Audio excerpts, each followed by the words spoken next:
By late summer, almost 9 out of 10 Oklahomans will have high-speed broadband internet access. That's because of a major expansion of OneNet, the only statewide fiber optic internet system.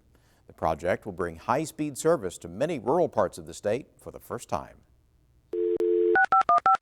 When it comes to internet access, Oklahoma is a divided state. One group cringes at the sound of slow-speed dial-up, while the other can access the net at the speed of light. Access is often a matter of where you live. Urban areas have high-speed broadband internet service, while many rural communities only have dial-up. When I'm at home, we have horrible internet, and when we come here, I can use this high-speed internet, and I love it to death. It helps me so much. It really does. Students use library computers at Connors State College to get online. I got math assignments to do for Hilldale and Connors.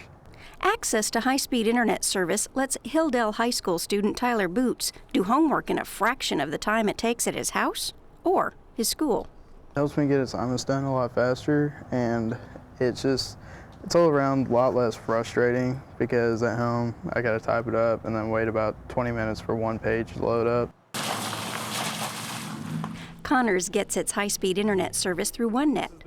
OneNet is part of the State Regents for Higher Education and is the only statewide high-speed broadband internet provider. It's using a $74 million grant from the National Telecommunications and Information Administration to expand high-speed broadband service to unserved and underserved parts of the state. OneNet has 1,100 miles of fiber optic cable, providing service to K-12 schools, colleges and universities, and state and local governments. The expansion adds another 1,000 miles of fiber optic cable, stretching across 35 counties. A path that is going to hit over 89% of the state's population.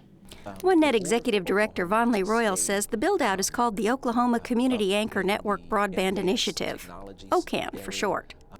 It's expanding OneNet's high-speed broadband internet connectivity to include not only schools, local and state government, but libraries, some hospitals, and a few public safety agencies as well. These blue lines show the existing OneNet network. The red lines are where the OCAN expansion takes place.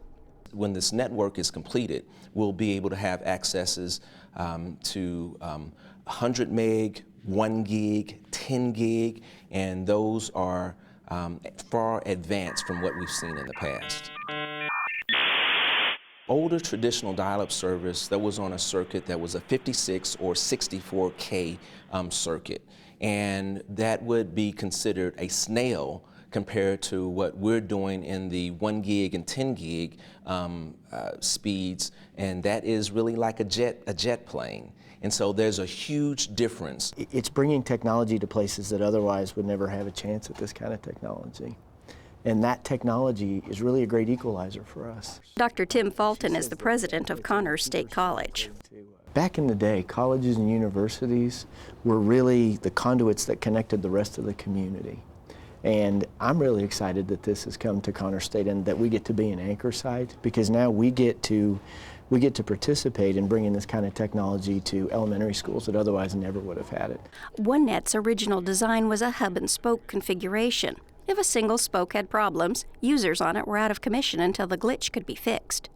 The new circular configuration of the OCAN expansion means if a segment goes down, that section can be bypassed while being fixed without disrupting anyone on the system. The expansion will also bring down the cost of providing high-speed broadband connectivity. Where we were paying these particular circuits were hundreds, thousands of dollars, we're able to reduce that by a 50 to 60% margin at least on a large number of those circuits. Broadband internet access is seen as critical for transmitting large amounts of data, especially audio and video streaming. Streaming allows K-12 schools, as well as colleges and universities, to utilize more distance learning options, where a teacher is in one place while the students are in another. It also makes research material and sharing data easier and more convenient. What it's going to do is it's going to connect people with everything they ever wanted in the world. And the nice thing about that is Now, if they really want to live here because it's family land, or they really want to live here because they love being close to the river, or they really want to live here because they just love the life, they love farming, they love ranching, now they can live where they want to live and not miss a thing. We're seeing patients. Streaming also allows rural hospitals to expand telemedicine capabilities. That lets patients in rural hospitals or clinics be seen by a doctor at an urban medical center without the patient ever having to drive to a big city. While the OneNet expansion has the potential to give 9 out of 10 Oklahomans access to high-speed broadband internet, it won't bring that service to individual homes. However, it will be available in schools and libraries for people like Boots, who might otherwise only have access to the internet the old-fashioned way.